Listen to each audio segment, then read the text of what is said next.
Bismillahirrahmanirrahim. Assalamualaikum warahmatullahi wabarakatuh. Bertemu lagi di channel Tinok Bicara. Pada episode kali ini kita lanjutkan cerita dari Ratu Syahrajat, yaitu malam ke-11. Kita langsung ke ceritanya ya. Wahai raja yang bijak, gadis itu setelah sebelumnya ia sangat marah tertawa karena mendengar syair yang dilantunkan oleh Hasan si pelayan. Kemudian gadis itu mendatangi para tamu yang telah diikat. Ceritakanlah kisah kalian.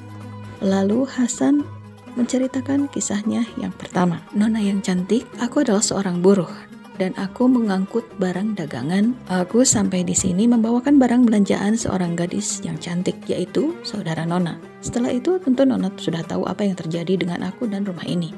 Demikianlah ceritaku. Usaplah kepalamu dan engkau boleh pergi, kata gadis pemilik rumah. Aku belum mau pergi dari tempat ini sebelum mendengar cerita mereka, kata Hasan. Kemudian majulah orang pertama dari ketiga orang yang botak dan buta sebelah matanya. Lalu ia pun bercerita, wahai nona cantik, yang menyebabkan jenggotku dicukur dan mataku buta sebelah adalah sebagai berikut. Ayahku adalah seorang raja dan mempunyai adik yang juga seorang raja di kerajaan yang lain. Kebetulan aku lahir bersamaan dengan anak pamanku itu. Biasanya aku mengunjungi pamanku dan tinggal bersamanya selama beberapa bulan. Pada kunjungan pertamaku, aku disambut oleh sepupuku dengan penuh kehormatan. Ia menyembelih kambing dan menyediakan anggur yang nikmat. Lalu kami duduk minum minuman keras. Saudaraku, aku ingin melakukan sesuatu yang sangat penting dan kau jangan membantahnya ya. Setelah menyuruhku bersumpah, lalu ia bangkit, kemudian menghilang. Lalu dia datang lagi dengan membawa seorang perempuan yang mengenakan jubah dan hiasan kepala. Wanita itu sangat harum dan sangat memabukkan. Bawalah gadis ini dan pergilah lebih dahulu ke sebuah makam, pinta sepupuku. Lalu ia menggambar tempat yang ia tunjukkan. Masuklah bersamanya ke dalam makam itu dan tunggu aku di sana. Aku tidak bisa protes karena sudah bersumpah. Lalu aku mengajak perempuan itu dan memasuki tanah pekuburan, kemudian duduk menunggu sepupuku. Tidak lama kemudian sepupuku datang dan membawa semangkuk air, sebuah kantung berisi dempul dan sebuah beliung besi. Kemudian ia langsung menuju pusara membongkarnya dengan beliung hingga pusara itu terbuka dan mengatur batu-batunya di sisi pusara. Kemudian ia menggali lantas menemukan sebuah lempengan besar sebesar pintu kecil.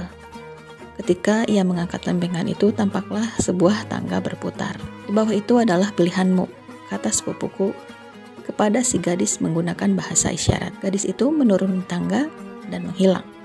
Saudaraku, setelah aku turun, tutup kembali makam ini seperti semula dan kuburkan tanahnya. Lalu campurkan air yang ada di mangkuk itu dengan tanah dempul, kemudian rekatkan pada batu-batu di sekeliling makam ini.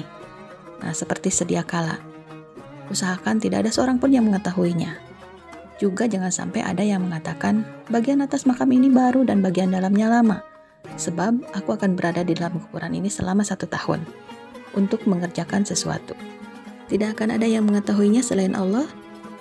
Dan inilah keinginanku kepadamu, semoga Allah memberkahimu, wahai saudaraku. Segera ia turun melalui tangga dan menghilang. Setelah itu, aku melaksanakan apa yang diperintahkannya dan membuat makamnya seperti sedia kala. Lalu aku pulang ke istana. Saat itu pamanku sedang melakukan perjalanan berburu.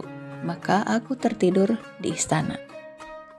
Ketika bangun keesokan harinya dan mengingat kejadian-kejadian malam sebelumnya, aku merasa menyesal. Bagaimana kisah selanjutnya? Tunggu di episode berikutnya pada malam ke-12. Demikian untuk video kali ini. Mohon maaf jika ada kesalahan. Terima kasih. Assalamualaikum warahmatullahi wabarakatuh. Video lengkapnya cek di playlist ya.